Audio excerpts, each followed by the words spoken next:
Alrighty, the card is down. We're getting started.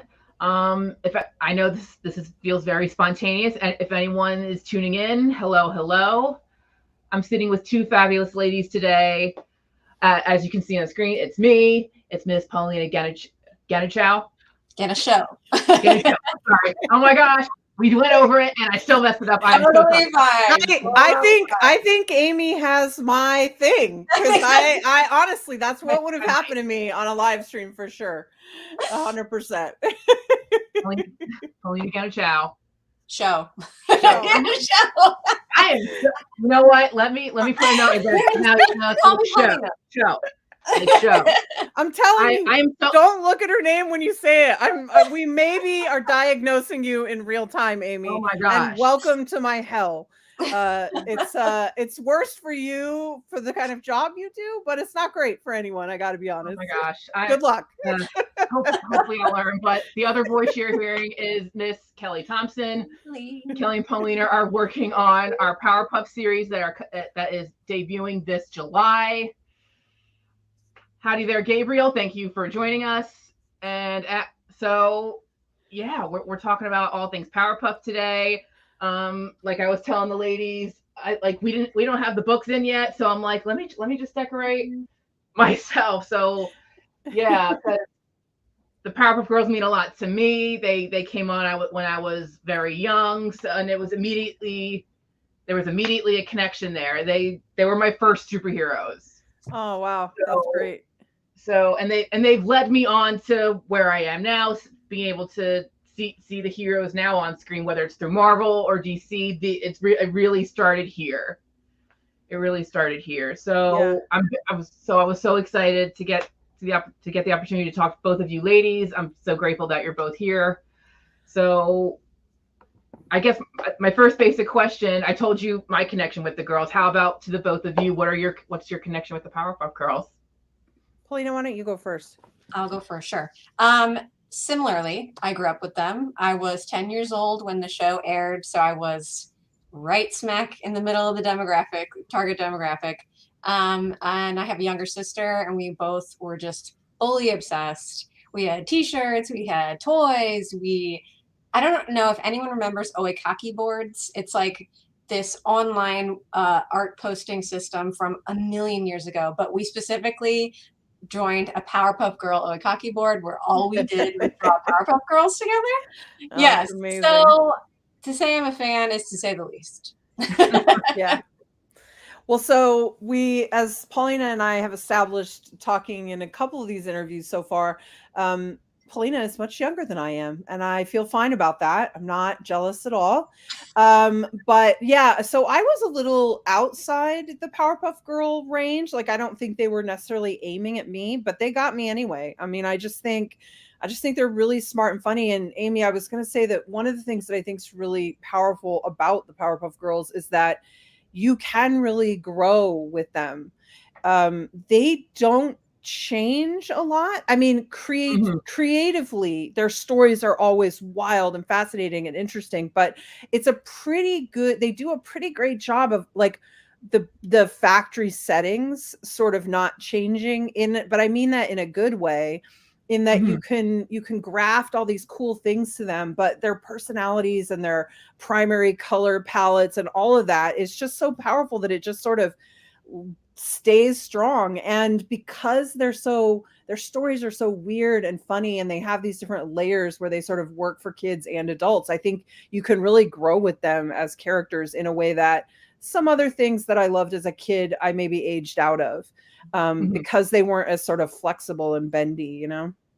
They're timeless, I would say. Yeah. That's Paulina just said everything I was trying to say in one word. So do we have the roles reversed here, and she should be writing the book? Perhaps. Let's not excavate that. Oh my goodness. Paulina, when you said you had the toys, did you happen to have the toys that I have here right now? Like I got my bubbles. I bought. These were the same toys. Oh my gosh! I wanted those too. There were like smaller versions too. I had those as well. Yeah. But yeah, I definitely had those. Definitely. My bubbles here. Let me see if I can do a close up. If you can see her scuff mark. Oh, she's been loved. Yeah. He was my first one. I eventually got the others, and they all got their little scuffs on them because they were played. They were played with. They're superheroes. Superheroes have to come with scuffs. And then who's your favorite, Amy? Yeah. I always said Blossom was my favorite because she was who I wanted to be, but I think the one who I was most likely Bubbles. I mean, my dad would call me Bubbles, so. I love that you like Blossom so much. We were just talking about that on another cast, that I always feel bad because I never want to pick Blossom, and I feel like nobody ever does, but it's not her fault. It's just like the lead character syndrome that tends to happen, you know? So I'm honestly really happy to hear you say Blossom's your fave. That's great. I also love Blossom. So yes, Paulina admitted, but there was also a lot of affection for Buttercup. So it wasn't very clear. They're equal, honestly. But yes, I adore them. we love all three, and each one like Bubbles came with like the laboratory set. Yeah. And I just dropped something. Oh my gosh, it's okay. No, look. Like Bubbles, Blossom came with the beauty set. Buttercup came with the town set, and the mayor set. Like, do you remember the commercials that would be on advertising the toys? Yeah. Like this was on a commercial. I remember very vividly. Yeah, of course. I don't think I probably because of our age differences, I don't think I was super keyed into the toys. Yeah. It was more like, how can I work on this show? I mean, you may have been already thinking that, you and Savannah, Paulina. Like, do they let children animate this show? We should send a letter. Tenacious.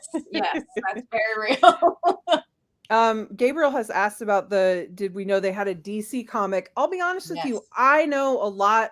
I've read a lot of the comics, but I haven't paid a lot of attention to who always published them. Like I have so many PDFs now. But yes, I do remember that there was a DC run, right? Yeah, the DC run's really good. I would say it's like so unmodeled. Like it looks like it fell right out of the television. It's really wonderful. Maybe that's what I've got. I have 4 PDFs that I was reading a lot, and man, they are great. They are terrific. I was just reading them for research one day, and I was in the living room and I was just laughing like periodically in the quiet house.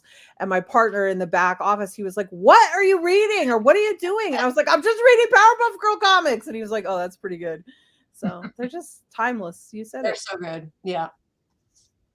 It brings me, one of the questions I had in mind is, because there's been so much Powerpuff Media, there's been comics before, there's been books, there's been the video games. How do you ladies want to make this new series stand out from the other adaptations? Well, it's really hard. It's like writing for Deadpool. Like they've done everything, they've been everywhere, they've transformed, they've gone to alternate dimension, they've done everything. But I do think that because of the whole factory settings thing that we were talking about, you can sort of take them back to start and then tell a whole new thing. And I feel like they're very flexible in that way.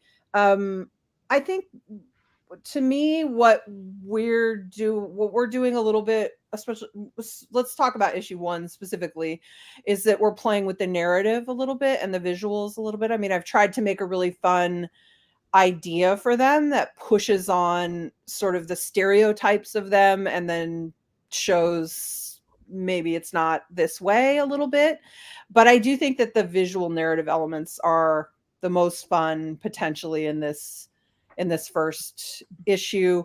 And I brought to each of the first 3, there's an element like that where it pushes on, like, and just as an example of what I'm talking about is, like, sometimes if you read a comic and then, like, within the comic, the girls are drawing their own stuff. And so, like, you get a different art style, like stuff like that to play with, because I just feel like Powerpuff Girls is so creative in that way that you really got to, like, sort of bring your A game and try to do some stuff like that, or to make it special, because it's hard to stand out among a lot of really great stories out there. Like sometimes you read something, it's so elegantly simple, you're like, my God, why didn't I think of that? Like, it's so good.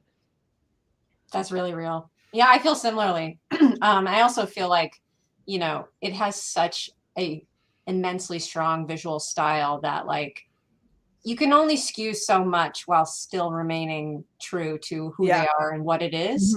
So I think, as the artist, I am leaning heavily into trying to stay true to what it is and what I love. But I do think I have at least a spark of, oh, look, that's Paulina. So I think it's a good melding for sure. And I think that's always the, Yeah. like when you get it right as a creator, Yeah. I feel like you typically feel like I nailed this because this is recognizable. People know exactly who this is, but I also brought something, you know, in an ideal world, something nobody but you can bring, but that's a pretty high bar. So you brought something special. You brought something different to it that you saw and that you think is additive and takes it in an interesting place. I think that's what you're always striving for. Yeah. With things that transfer creator hands all the time, especially that fidelity to the character is important, but also what are you bringing to it? Like, why did you get hired to do this? How are you going to make it, you know, why were you better than the other person to do it? Like, I think about all that stuff when I do it, and, you know, you hope you're successful. It doesn't always work, but mostly. Yeah, exactly. Nailed it. Fantastic answer. Timeless, Paulina. Kelly, you brought up going through the DC books. Did you also look back at the show? What did you look back at the show for? I did. To be honest, it's a bit too easy to get just caught up in it, and then you watch Powerpuff Girls for a whole day, and like technically it was work, but you probably need to do some other things. So I was, you know, it's hard when you're pitching. I mean, that's always my problem with characters like Powerpuff Girls or Deadpool or Spider-Man or Batman, like characters who have done everything. I love that I just put Powerpuff Girls next to Batman and Spider-Man and Deadpool. Anyway, they've done so much that pitching can be really hard because you're trying not to duplicate what other people have done. And in Powerpuff Girls in particular, there's so much stuff and it's so creative that it's very easy to be like, oh, someone already did this concept. So a lot of the due diligence is just to try to do that, like find out, make sure you're not repeating things other people have done, which I find quite scary, to be honest, because you're always missing some element. But hopefully you've got a handful of people's eyes on it. In addition to your reading, you've got editors and also the IP owners like checking that stuff. So hopefully between all of you land in a good place. But yeah, I mean, I love the episodes. I just started watching it the other day because I was like, you know, I'm going to do these interviews. I should probably decide on a couple of my favorite episodes. And it was pure joy. Like, it's great stuff. I don't know. I feel like, you know, I feel like there are tons of Powerpuff Girl fans out there, even just sort of closet Powerpuff Girl fans who you wouldn't know on the surface.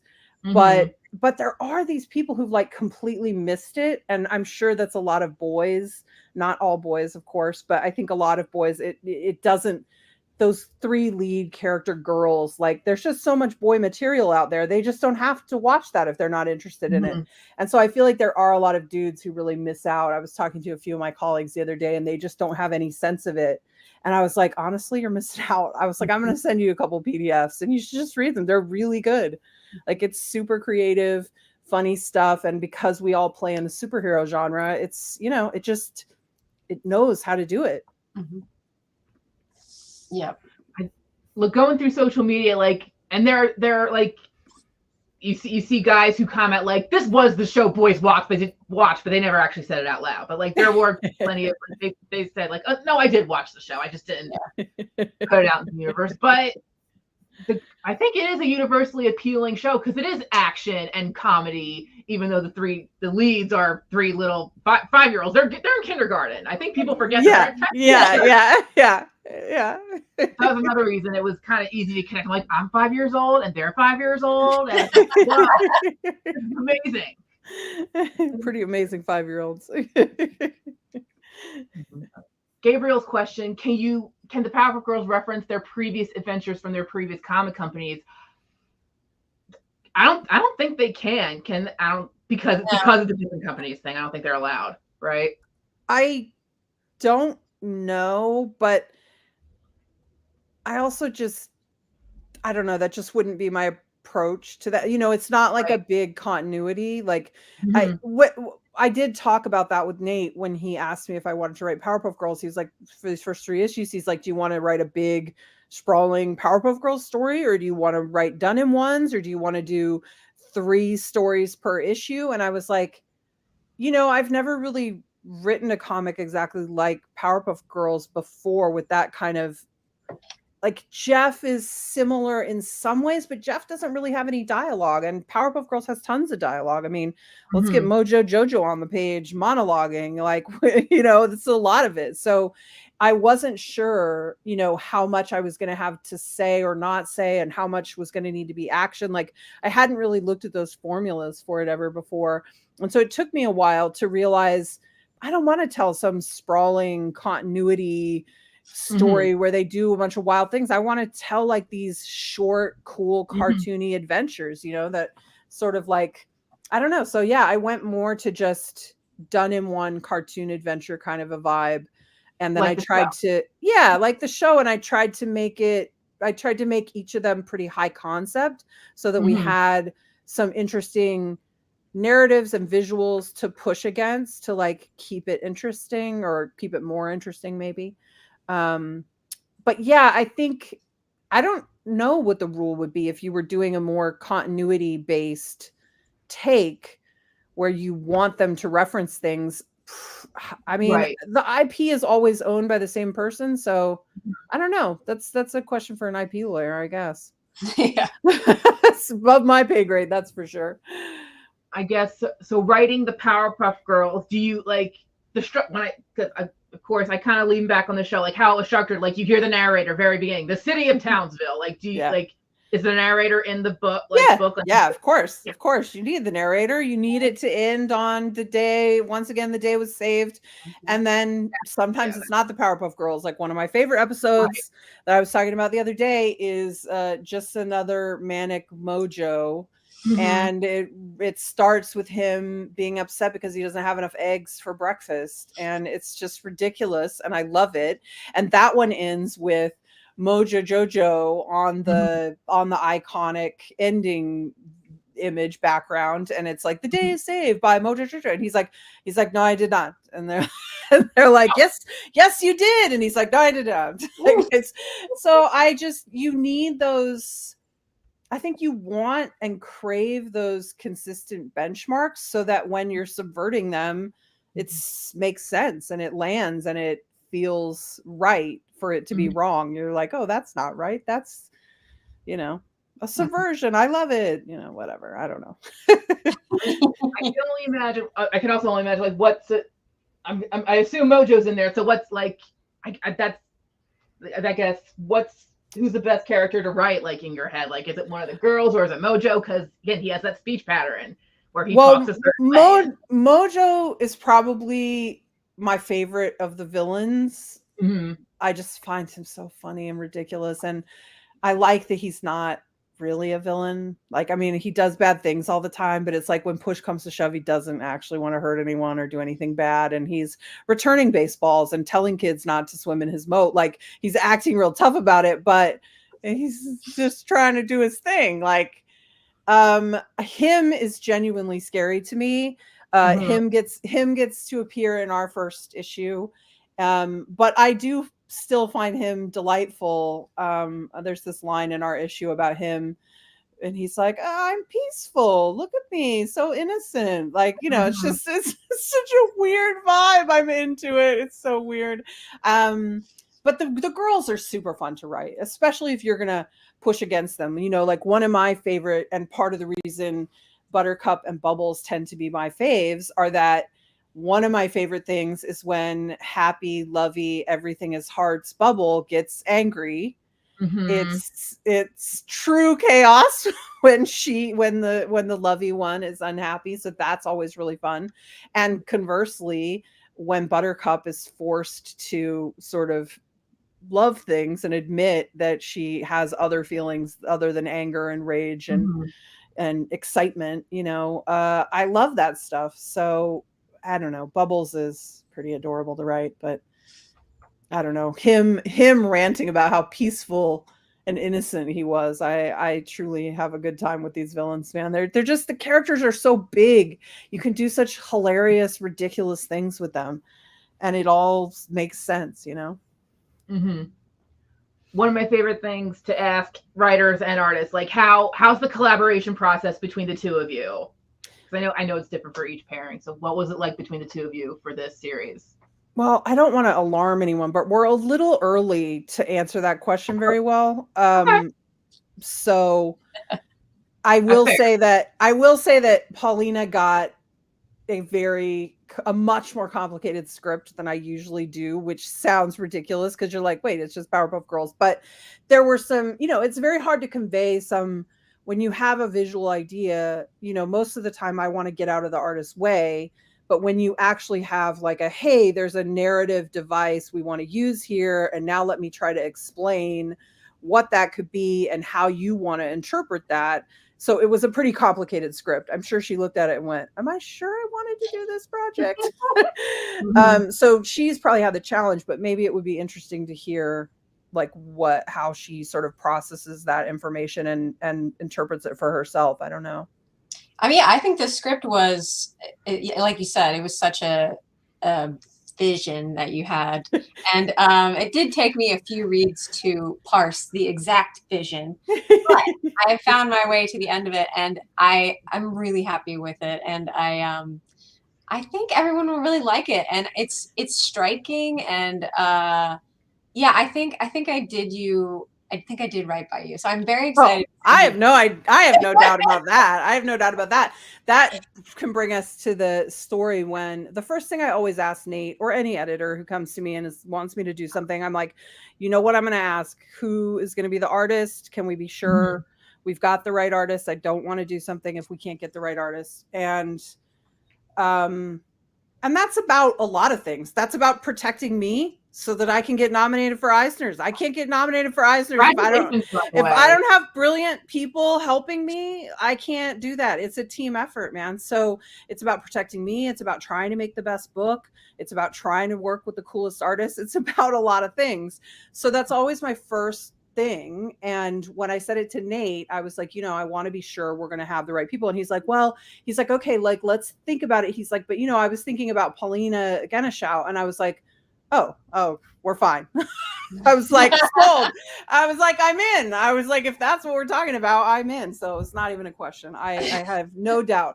My only fear was I knew I was writing a super specific script, which is not usually my thing. And this is Paulina and I really the first script we've ever worked on together. So you hate sending a new artist that you really like something where it's like, hey, guess what? I've on like half of these pages, I've been very specific about how many panels you must use. Like that's not how you want. That's not the impression you want. Fortunately, Paulina and I know each other a little bit. So I figured if she was freaked out, she could reach out to me. I was also very clear with Nate when I sent in the script. And I don't know if the final that you got had these notes still in there, but there were times where I put notes directly in the script where I'm like, Nate, I had this great idea. I think it's going to be this cool idea that's about pulling the girls apart and then letting them come back together. I was like, but if Paulina hates it, we don't have to do it. There are other ways to do this. So I always want it to be a collaboration, even when I have a big idea and I'm being a nightmare. I'm super excited and glad that Paulina was into it, but you always got to give your artist an out. Nobody's going to be having a good time if she's miserable, or doesn't get it or doesn't feel like it's a good idea, so. For the record, I love it. Okay. Yay! And the notes were still in there, and I loved them. Good. Well, I'm glad. I mean, that's like, I don't ever want to send like some perfect script, like a perfect script that isn't full of like notes and references and all sorts of, hey, do you guys think this is crazy? I can't remember if I was eating edibles when I wrote this panel, but it seems interesting to me. Like you want it to be like that conversation, especially because we're all just working like from our emails at home. You want to make it a conversation as much as you can. And I think that's how you get like the coolest books out of it, Absolutely. That's how comics are made. It is a conversation. Yeah. Yep. That's awesome. Again, congrats on the Eisners. They're the most nominated artists this year, correct? Like, that's so fucking weird, man. Oh, sorry. I'm probably not supposed to cuss on a Powerpuff Girl stream. I'm sorry. Sorry, children and adults who are watching. You guys know what their original name was, right? Yes. I do. Don't worry about it. We won't say it on here, but if anyone knows, if anyone knows, Yeah. But again, big congratulations on the Eisners. From what I understand, it's basically the Oscars for comic books, right? It is. That's what they say. That's what they say. It's pretty cool. But I mean, I think listen, I'm delighted. I am super over the moon. So it's no swing on Eisner's, but the fact that we have to say it's the Oscars of comics tells you about our little niche level of fame and keeps you humble. But yes, I am not very humble this week. I love my books. I made them with my whole heart, with the most incredible collaborators, to like get to get nods for The Cult and Black Cloak, which are creator owned books that I made with Meredith McLaren and Madia. It's so exciting. But then to also get a nod for It's Jeff, which is like one of the many reasons I took on Powerpuff Girls, is because I want more comics for all ages that can transition between kids and adults. And Jeff does that really well. I think Powerpuff Girls at their best do that really well. And then Birds of Prey, which is just a pure joy, especially with Leonardo Romero and Jordi Belair on it. It's incredible. Like one of the best looking books. So it's incredible. Like when I was putting that book together, you're like, this seems crazy. Am I crazy? And then Leo's pages start coming in and you go, I'm not crazy. He's a genius and we're going to be fine. Like, it's so good. Yeah. And then Jordi on top. And it's just like, incredible. When she started coming in with that sort of pulp style, like off register coloring. Oh man, so I was so worried DC was going to say no, and they just let us go, and it was a great experience. It's great when publishers can do that. Awesome.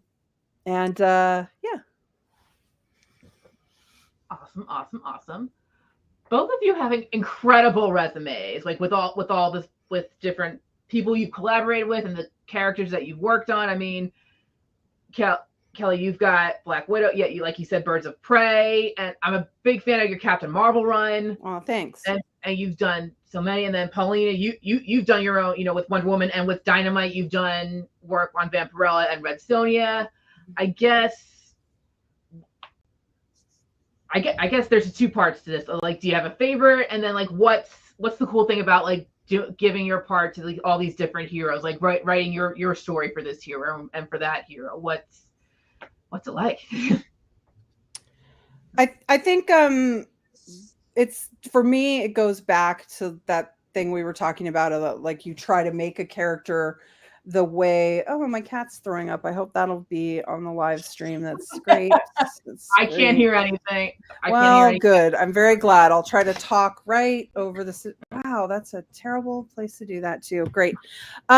So I think, I'm always looking for that perfect line between making sure the character feels authentic and also what can I bring to it? Like, why am I here? Let's not just be someone who's regurgitating stuff that's already come. Like, let's add to it. Let's do something interesting. So I think there's that. But beyond that, I certainly talk about things that are important to me. Like, those things end up getting woven in, but it tends to be more of like an emotional thing for me. Like, I tend to be motivated by character more than plot. So I just sort of fall in love with characters and then I just want to play with them, But I would be interested in I'm not trying to overtake your question, Amy, but I think maybe part of that question goes with a question I wanted to ask Paulina, which is, how much does she feel like Powerpuff Girls influenced her aesthetic? And does she think it happened to like a lot of young women like her who are artists now? Because I feel like it did affect. It's like some of the color palettes I see and the approaches and like really iconic stuff, but like rounded forms and things. I mean, I'm out of pocket a little bit. That's not my specialty, but do you feel like it influenced you? Yes, absolutely. Yeah. Especially since I've been rewatching it lately.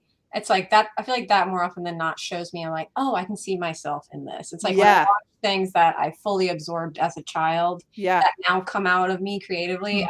So 100% Powerpuff Girls. And also I think Powerpuff Girls hit at the same time that like anime was getting big. Yes. I feel like it's like with that and Powerpuff Girls and just like smashing it all together, you get a lot of creatives my age and kind of like what they love and kind of what they do or are best at. Yeah. So I absolutely agree. Yes, 100%. Yeah. Yeah. That was something I thought about bringing up too, because Craig McCracken himself said that was what he was inspired by, a lot of the newest anime that was coming out, and how specifically like the older stuff, like a lot of, he grew up with the Hanna-Barbera and Speed Racer, like that was what he grew up on, what heavily influenced. Do you like, what else do you ladies think you see the Powerpuff influence in, whether it's cartoons or writing? What do you think has been touched by, like, what do you think the Powerpuff Girls helped pave the way through? Probably way more than we could even say. It was huge. Like it was absolutely massive. And I would say the reversal of it, it's like it had inspo in the Japanese market. Like they made an anime. They made a Powerpuff Girls. Yes. Human girls. Like that says it all. That it kind of is like this feedback loop. Feedback loop. That was what I was gonna say. And there is a weird feedback loop that you'd think could be bad, but I think in Powerpuff Girls it's mostly worked to its advantage with like really interesting sort of places it went. I mentioned on another cast, one of the things we got, I'm sure Paulina got either the same thing or even more of it, but you know, there's like a Bible you can get a couple Bibles and it's full of this stuff, and a lot of it's really useful to, you know, references and locations and things you can and can't do, and here's on model drawings of all these things. But there's also less useful to us, but I found completely interesting. If you paging through it, they're like hundreds of pages long. There's like, here they are branded with a floral motif, and like it was clearly for some kind of advertising campaign or some product or whatever. And like, here they are with Hawaii surf vibes and like all these different things. And it just makes you feel like there's just like a whole world of Powerpuff Girls, and yet it remains like iconic and instantly recognizable on its own. And I don't know, I think it's kind of genius. It goes back to all that world building and original design they did is all so strong. And I think you do see tons of things influence. I mean, you can see lots of manga influence in the Powerpuff Girls, but you could also just see like Townsville. If I was going to say Townsville and the Townsville dynamic feels like anything, it feels like a Godzilla movie, right? Like even when they don't go big, the town is always getting destroyed, but it's always rebuilt. It's sort of like iconic in its forms and shapes. So yeah, I don't know, man. I just think it's really, I mean, Paulina said it best, timeless. We should have just ended the cast then. Like it just bends and it's flexible in the best ways, you know? Yeah, it's a great show. It's a fantastic show. So I said Mojo Jojo. You guys didn't say your favorite villains. Him. And I like Sedusa. Oh yeah, Sedusa's fun. Sedusa's super fun. That design I love her. So great. Yeah. I'd probably stick with Mojo because growing up, he was the funniest. He was also my dad's favorite. He had another little stuffed Mojo he would keep around, and it was also a nice thing that we could watch that kids could watch with their parents, and the parents could get a kick out of it because especially when they had certain episodes that had little jokes for the parents. Yeah, I feel like, I mean, it's obviously not as successful as something like Simpsons, which is like the most successful version of this you can do. But I do think that Powerpuff Girls, much more than most animated shows, quote unquote, for kids, Powerpuff Girls does a really good job of operating on two levels, I think, where all the colors and the styling is all super geared towards kids. Although I have to say, going with UPA, I think that's a very grown up look. I know it's stupid to say that considering it's like all the cartoons and stuff with that overpaint and the sort of mid-century modern vibes and all the angular stuff. Like you see it in all the Looney Tunes stuff as well. So it doesn't feel very adult, but there is a sort of mid-century modern adultness to the way that UPA stuff looks.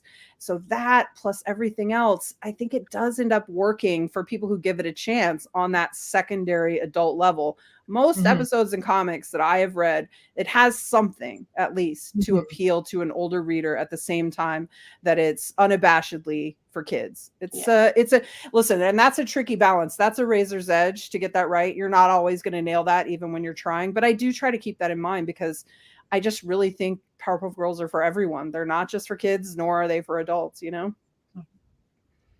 Someone likes to Medusa. This is great. I have no shame for my love of Medusa. Would you say that's the best thing about the Powerpuff Girls, is that they can really appeal to anybody? Like, I think so. Yeah. Yeah. They're super relatable. The first question everyone asks you is, who's your favorite Powerpuff Girl? So that's such a weird, crazy question because it first of all assumes everyone knows all three of them well enough that they instantly have an answer. And let me tell you what, I've never known somebody who was familiar with them who couldn't immediately answer that question. Like, it's just, it makes you realize how much they've like filtered into your brain, you know? And like anytime these three colors are together, I'm like, oh, there's the girl. Like I was making fun of Paulina the other day because she had a similar, like she had this blanket, but it was done. Yeah, see, look, the pink, blue, and green. I was like, you're even accidentally like making your own background. Not on purpose. But yeah, there's something like iconic and recognizable about that. That's awesome. Yeah. I don't know how many, like, I don't have a little thing there right next to me that I don't know how many people are watching us live right now, but if anyone did have a question for Kelly or Paulina, please feel free to ask now. Because what else did I want to ask? Okay. What, besides you ever have that feeling where you know the question in your head and then it can't come out correctly? Yeah, too many times. Brain fart moments. I apologize. My entire life. Yeah, I mean, none of us are like the extra. Well, maybe Amy, but I don't know. Well, I've just met Amy 2 weeks ago, but most creators, it's a little weird that we're all over podcasts and things because most of us are introverts who. I mean, my boyfriend told me a story the other day and I was like, oh, that's why I don't leave the house anymore. Great story. So, you know, we're all just doing our best out here. Yep. Really real. I worked to get to being able to talk in front of a camera and being live. I was never. Well, you're doing great. You're doing fantastic. Especially as the person who is not on camera. I think you're a star. You're very kind. Thank you. What's the on these? Are these books or games on that like second level here that you've got? They're all old books. Like again, they're kids books. They're all they're so cute. The Scholastic kids books, and they're all based on, like, these three are based on episodes, and this one isn't an actual episode, but I know this one was eventually an episode. Oh wow, that's fun. And the writer on this was one of the writers on the show. Amy Keating Rogers was on. That's fun. The show. Yeah, I love that. The show. And I before we went live, I told you guys, like, I ordered this from GalaxyCon, so I'll show it to the audience right now if you can see. Oh wow. Wow. Signed by, you said the voice actors, yeah? Mm-hmm. Oh, that's so cool. Catherine Cavadini and E.G. Daly. So I want to be a fly in the room when Craig and whoever is designing those characters and he's like, no, the eyes are this big. I want to know what people were like. That's insane, Craig. No, it can't be done. You dial it back. And he's like, no, this is the way. I want to know. I want to be a fly on that wall. And honestly, whoever said they should be that big, they won because it's amazing. This giant, ridiculous eyes that should not work. No fingers, no toes. It's perfect. This is a perfect simplified design. I love it. I love it. It makes it easier to draw. Okay, if it's just the head. I mean, it is definitely the character I would design if I had to draw a comic, because no hand, no fingers. Honestly, I sort of wish some people would embrace that a simplified design like that. In some, there are ads all the time for.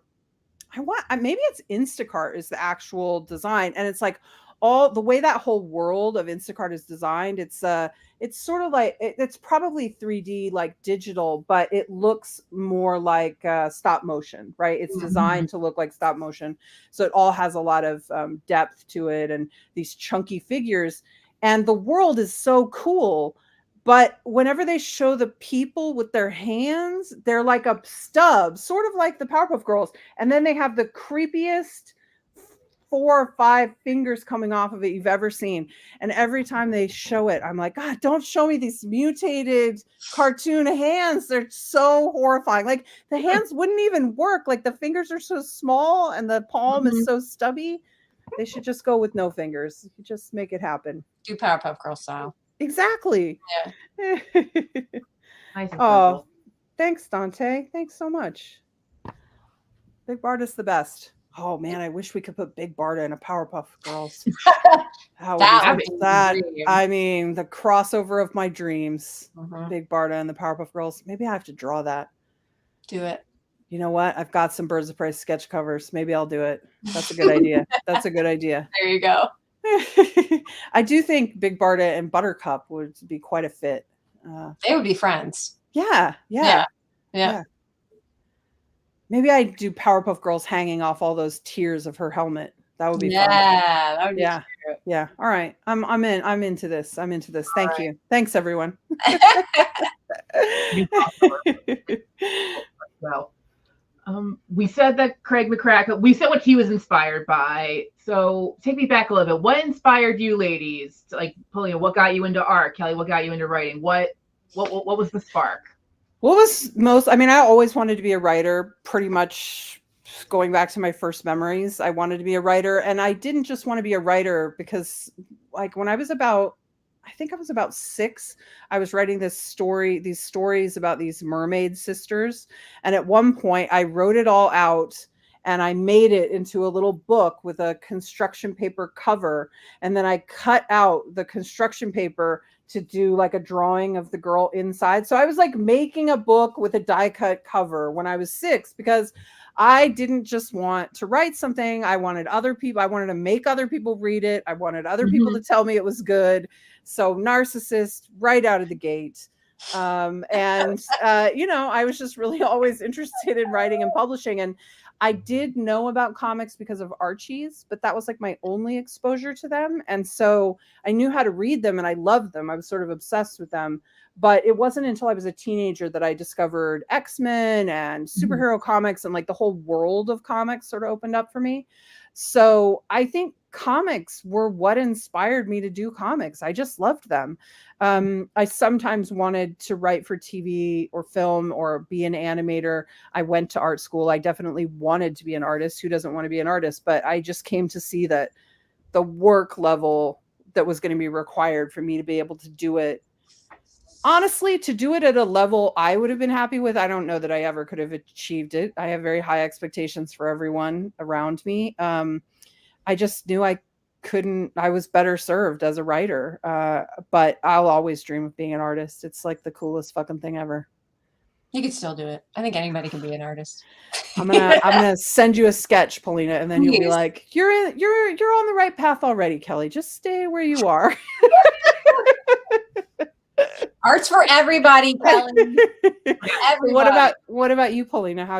What inspired you for comics? I think I was like 8 years old when I got my first like manga, and that was like the thing that blew up my brain. Like I had always been reading comics.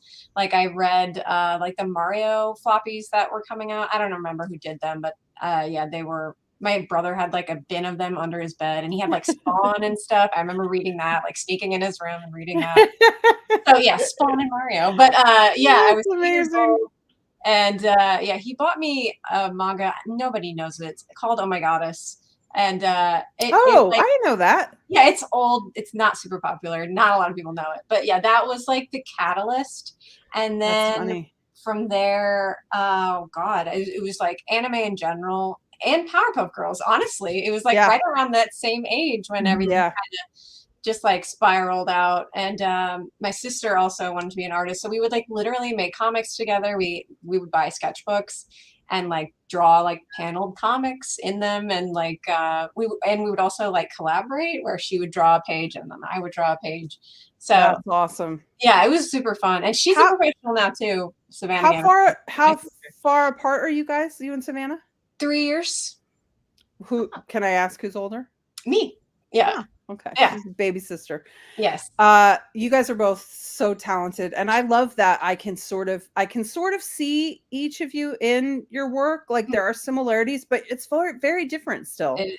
Yeah. Do you guys is that deliberate, or is it just now? It's just organically what's happened. You didn't ever like, I want to push away or she wants to push away because we want to make sure we're distinct. I sort of love that. Just like the organic process, like that you guys would naturally, from who you are and from your influence, you'd naturally have these overlapping things, but you'd also like really be your own artist. I love it. It's really cool. Yeah. And I'm honored to have a sister as talented and cool as she is. So like, honestly, it's very fun to have like your best friend and your sister in the industry with you, and for you guys to both have.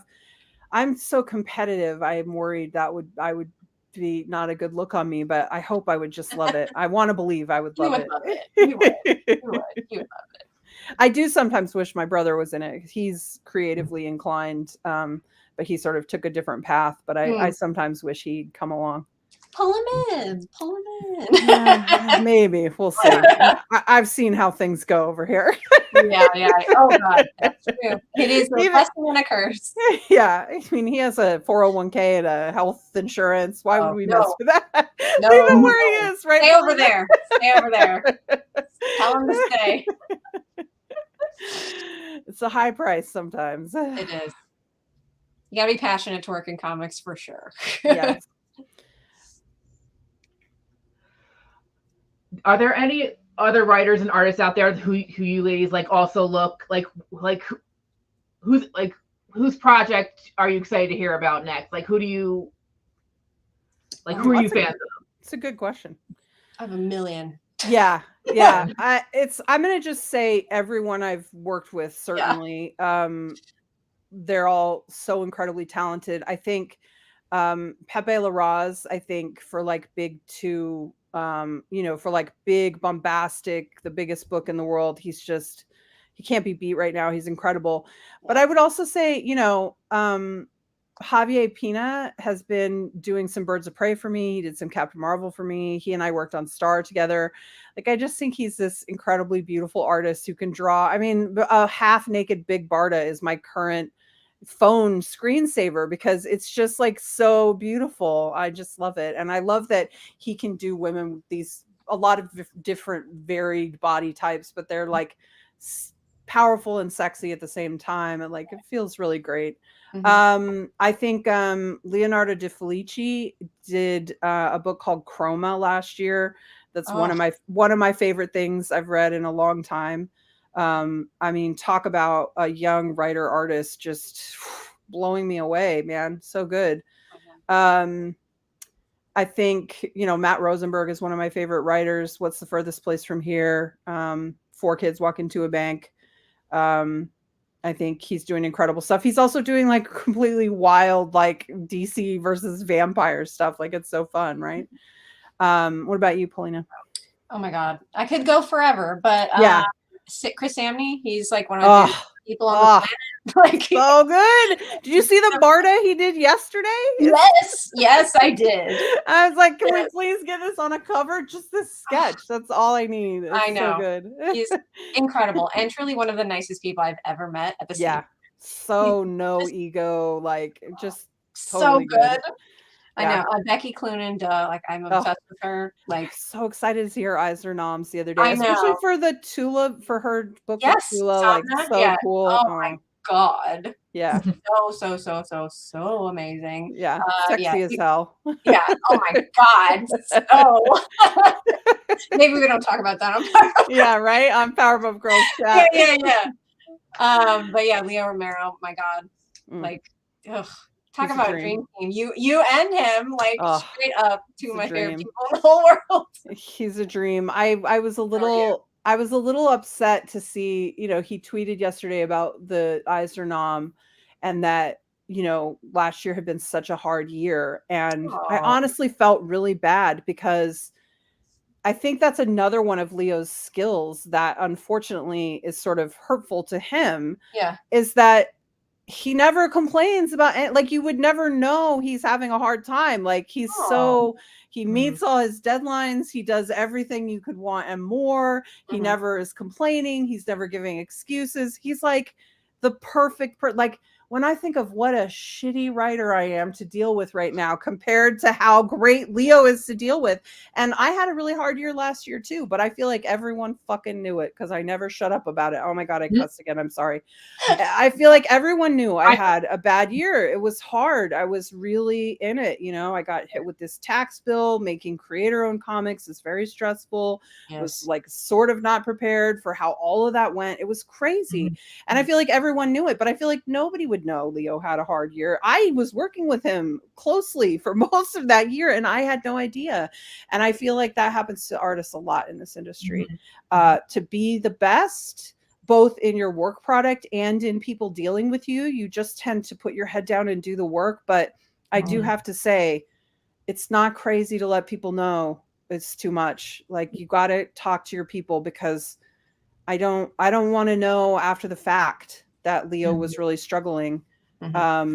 And, you know, listen, I would also like people to sort of recognize, because I've seen a lot of people going, when will Leo be back on this book? And they're all like being grouchy about it. And I'm like, Eisner winning level material like this, it takes a toll, and you can't just crank it out every month indefinitely. So like, if you guys want this kind of material, there needs to be a little like understanding of the lengths people go to get this work done, and that it's not a machine that can just crank it out. So we need to be a little more cognizant of that in the industry. And I throw that at myself too, because I was working with Leo and didn't know we were maybe pushing him too hard. Yeah. And so I'm going to be more careful about that in the future. And I think everyone should be, like, especially as AI comes in and tries to like take all this over. It's more important than ever to be like listening to each other and taking care of each other. Support living artists. Yes. keep them, help keep them alive. Please. Also, I think people don't realize sometimes the gargantuan task that is drawing a comic. Oh my God. It's like, you know, you don't think about it, but it's like a blank piece of paper, and then you have to draw like up to 9 single illustrations as quickly as you can, and then do that 22 times for each single issue. And while you're doing it, be an incredible storyteller. Interpret this blueprint. Know that other people are going to come in after you and add to it, and like, you hope that's going to be a great thing, but it's a question mark. It's such an incredible thing. I think anyone who makes comics, you can see right away like that it's just this magical experience, and it's sort of crazy that it even comes together. And you never would stay in this industry unless you love it. Like, you get addicted to that creation for sure.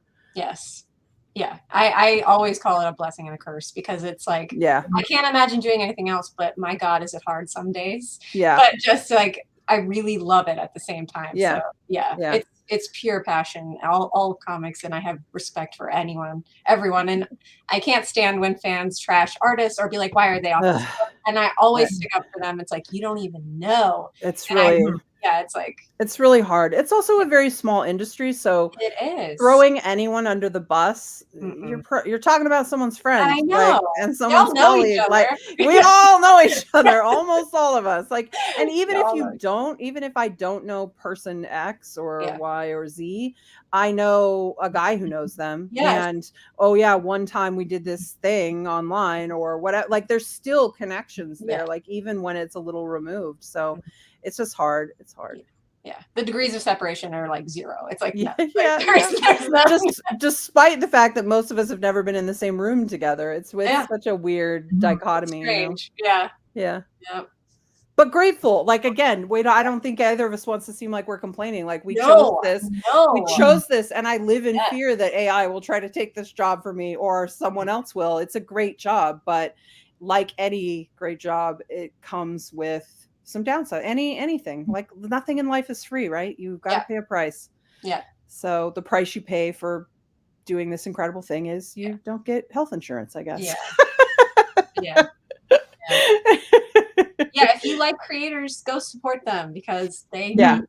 I promise you they need it. Yeah.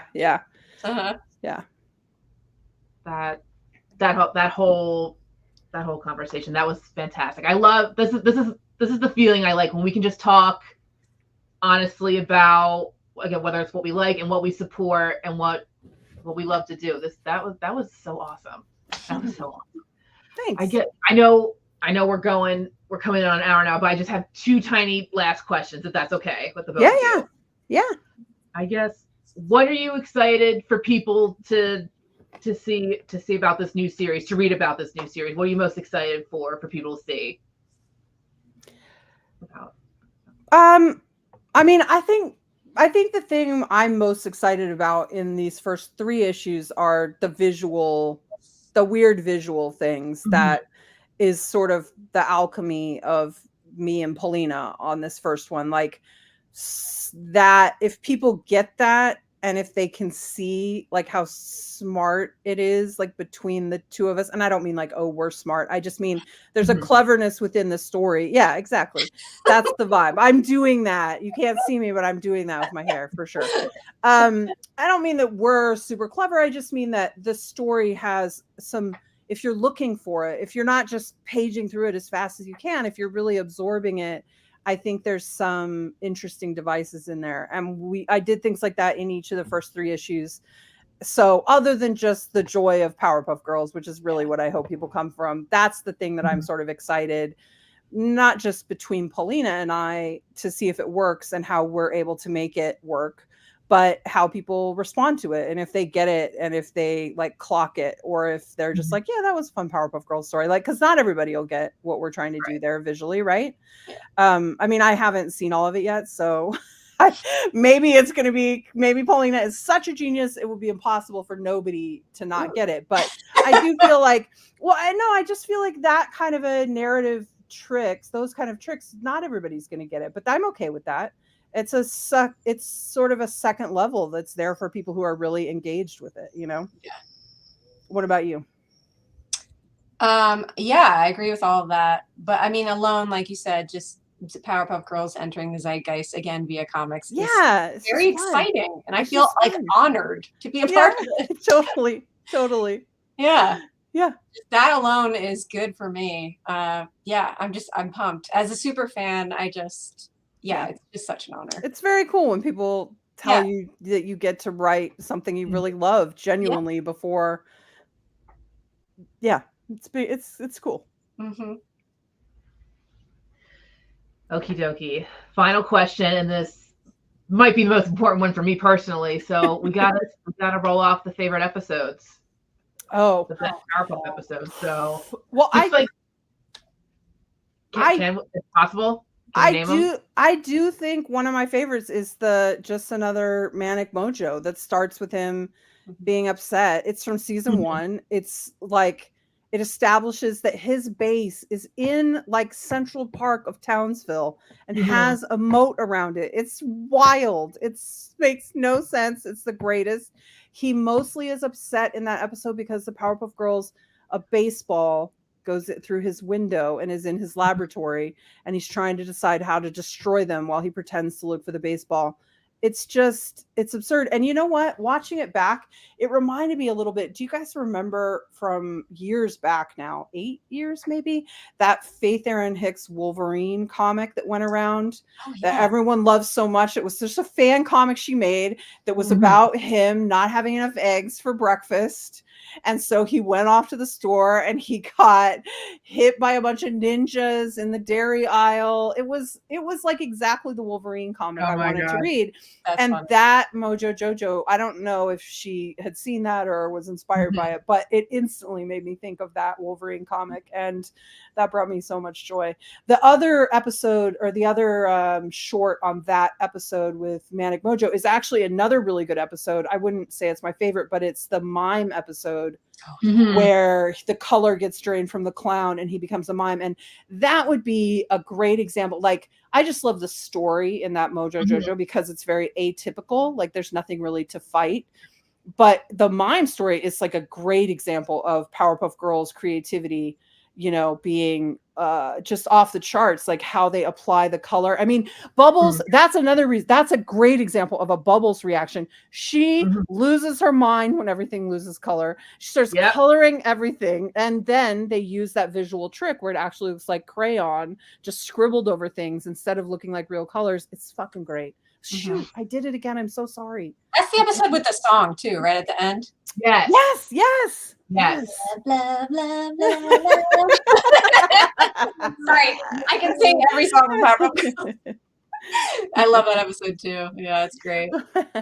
I have too many favorites. Too many. Yeah, top 3. I really love the one where Bubbles has to be hardcore. Yes. Yes. That's one of mine. Oh my god. Love that episode. Yeah, so good. The first Rowdy Rough Boys episode. Yeah. Oh, great one. Great amazing. One. I mean, when they introduce that concept, you're like, my mind is blown. Puppy dog tails, like, whoa. How did I not see it coming? That to me is a perfect example of, you know, as a writer, and maybe artists always feel this way too, I don't know.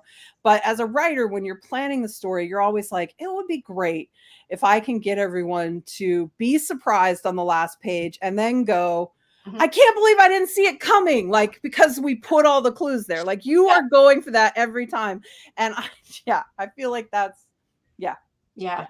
It's so it's so right there. And when they do it, it's just like, yes, I don't know. You're like, I can't believe I didn't know they were going to do that. It's so perfect. So good. And I love the one where everybody turns into dogs. I don't know. I just with the Mojo Jojo one. Oh, was that the one where he's the dog at the end? He's the dog at the very end, and they keep him at the end. And they're just like, we have pet Mojo dogs now, and that's how the episode ends. It's like amazing. I mean, you said the one with their dogs, and the image of them as dogs just popped into my head. Yeah, like so cute. I couldn't even control it. That's amazing.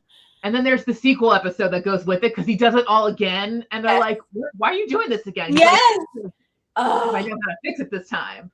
That's and he replays it. The dog, the biting, the drop. We're gonna go again. Like, okay, we get amazing. So creative. The button again. Fun again. Yes. Also, every Mojo one is great. Boogie Frights. Dante Cook said Boogie Frights. That episode is so good. Yes. Blame it all the boogie or whatever. And they're all going under the disco ball. It's just amazing. You know, that blame it on the boogie reminds me of that something about the vibe of that episode reminds me of that Adventure Time episode where the bears are inside the guy. Oh, do you know? And they're the rave bears. Yes. Anyway. That's a great episode too. But that's different show. Also great. Great episode. Yes, absolutely. So, Amy, what about you? Did you want to say? Yeah. The ones I can roll off in my head again. All the Mojo ones are great, especially we learn his origin. The one where he babysits. I love that one. That one's hysterical. The one where Bubbles gets hit on the head and she thinks she's Mojo Jojo. Yes. Also hysterical. That's a great one. I want to give a shout out to the Beatles episode because that was one. I remember very clearly when that preview came on the TV before it premiered. Dad looks at the TV. He's like, I have to watch that one. I'm like, why? He's like, it's a Beatles. Like, They're my favorite band. I have to watch that episode with you. Tell me when it's on. That's So great. that's another example of putting one in there for the adults. And there's so many great ones. Miss Bellum and Sedusa have a fight in one of them. Yes. That was great. Yeah. There's so many. There's so many great ones. But the ones I mentioned, I go to. And I guess the last one I'll bring up is The Collector. Oh yeah, Lenny Baxter, and like obviously. Oh right. You know, yes. In common. That's good. That's good. But they're my childhood. They are joy. They are happiness, and they're the reminder that girls can be anything they want to be, whether it's the brain or a little bit more cutesy or a little bit more tough. Like you can be so many things at once. Yeah. Be so many things at once. I know that things were starting to change when Powerpuff Girls first came out. Like there were a lot more things geared specifically towards girls or with more girls in the main cast or whatever. But for a long time when I was a kid, as we've established, I'm old and decrepit compared to Paulina. When I was a kid, like a lot of times it was just like a token girl. And it was like, we're rolling the dice. I mean, you know, that's how comics are. I mean, for a long time, the Avengers felt like that too. Like, oh, there's one girl on this. Hope you like her because that's your identifying character, the character you're going to connect to. And that was one of the main, really powerful things about Powerpuff Girls. I remember feeling like, oh, this is just unabashedly about girls being awesome. And anyone can watch that who wants to, but probably there are going to be girls who've been waiting for this all this time, who were ready to be the leaders and not the token girl, you know? Yeah. Will Kelly finally show us Ms. Bellum's face? Didn't they do it? I thought you can see like half of her face. And like you can see like her eye and her mouth. So yeah, I guess, yes. Because never a full-on close-up. Never a full face, but yeah, she has like hair over her eyes. She's beautiful, of course. But yeah. Also, thank you. And the other best character in the series. Yes, Another Castle. So long ago, I made that comic. I'm so glad that your daughter likes it. Aw. It's always hard when that's the comment. I love it the most, but then I'm like, oh yeah, since I've been able to get back to that child has now outgrown it. It's always a little sad. I feel that way about Mega Princess, which is our book we did at Boom. Yeah. And like kids who maybe loved that are like too old for the second volume. Yeah, like I don't know. Yeah. Anyway, that's why you got to make them like Powerpuff Girls and The Simpsons with 2 levels. There you go. I think that's it. That's it, Amy. Timeless. Timeless. Obviously, because I didn't outgrow it, and I'm sure there's other people who never outgrew it either, because they're timeless. Who outgrows joy? Nobody. Fools. That's fools. Good answer. So this has been one of my favorite things I got to do this job yet. Yay. As soon as I heard we were doing Powerpuff Girls, I was like, I'm all over that. all over it. Nick, I'll do whatever. I'll talk to everybody. I'll do whatever you need me to do. So one woman show over there. But it really means a lot that both of you came to talk today. Thank you so much. Thanks for contributing to the Powerpuff Girls. Thanks for being awesome. Thanks for everything. Thank you for today. Thank you for having us. It's an I honor. hope you love it. Yeah, I hope everyone loves it because we love them. Yeah, for sure. Can we do a follow-up after the book comes out? Is that okay? Yeah, we'll talk about it. Absolutely. Yeah, of course. Yeah. Awesome. I would love that. So thank you again, ladies. Thank you to everyone who watched today, and check out the Powerpuff Girls this summer when it comes out. Yeah. Thanks, I believe everybody. it's like 2 months from now. So Can't yeah, wait. go check it out. Go watch the show. Go check out the Powerpuff Girls. Thank you. Thanks, guys. Bye. Bye, fans. Bye. Bye, fans.